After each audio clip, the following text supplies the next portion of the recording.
સુરતમાં બમ બમ ભોલેના નાદથી ગુંજી ઉઠ્યા શિવાલયો, ભાવિકોની ભીડ ઉમટી મંદિરોમાં વિશેષ આયોજન। મહાશિવરાત્રી પર્વ પર શિવ ભક્તોની લાંબી કતાર સુરતના પાલ વિસ્તાર ખાતે આવેલા અટલ આશ્રમમાં જોવા મળી રહી છે। પારાના શિવલિંગની પૂજા કરવા માટે જોવા મળી હતી। આ મંદિરમાં કિલો પારાનું ભવ્ય શિવલિંગ છે। આ મંદિર પારદેશ્વર મહાદેવ મંદિર તરીકે ઓળખાય છે। વિશ્વભરમાં ક્યાંક પણ આ પ્રકારના શિવલિંગ જોવા નહીં મળે। કહેવાય છે કે તમામ પ્રકારના ધાતુઓમાંથી સર્વશ્રેષ્ઠ પારો હોય છે અને આ શિવલિંગ આખું પારાથી તૈયાર થયું છે।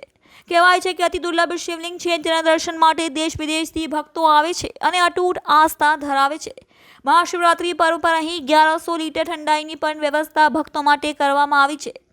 મંદિરના મહારાજ બટુકગીરીએ કહ્યું કે અટલ આશ્રમ ખાતે મહાશિવરાત્રી પર્વ પર ખાસ વ્યવસ્થા કરવામાં આવી છે। 2351 કિલો પારાથી તૈયાર આ શિવલિંગની અનોખી મહિમા છે। સાચા હૃદયથી પ્રાર્થના કરવાથી શિવજી પ્રસન્ન થઈ જાય છે। લક્ષરુદન આયોજન કરવામાં આવ્યું છે। ભોજન અને ભજનની વિશેષ વ્યવસ્થા કરવામાં આવી છે। મંત્રોની સાથે અભિષેક કરવામાં આવી રહી છે। શ્રદ્ધાસુમન કરવામાં આવી રહ્યું છે। શિવરાત્રિને ભગવાનને લગ્ન થયા હતા તે પર્વે હોવાથી શિવાલયોમાં જઈને પ્રાર્થના કરવાથી ભગવાન તેને પૂર્ણ કરે છે, જેથી આજે તમામ જગ્યાએ જઈને ભગવાનની વિશેષ પૂજા કરવી જોઈએ।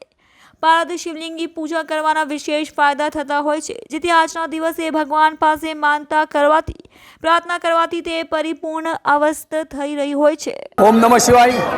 આજે મહાશિવરાત્રિની બધાને ખૂબ ખૂબ શુભેચ્છા શુભકામના પાઠવું છું। આ સુરતનું નહીં પરંતુ વિશ્વનું સૌથી સારું આ પારસ શિવલિંગ છે। 2351 કિલોનું આ પારસ શિવલિંગ જે 45 ફૂટ ઊંડાઈમાં નાભીનું કહેવાય અંદર સુધી જોડાયેલું છે, એટલે ખૂબ જ પવિત્ર સ્થાન કહેવાય છે।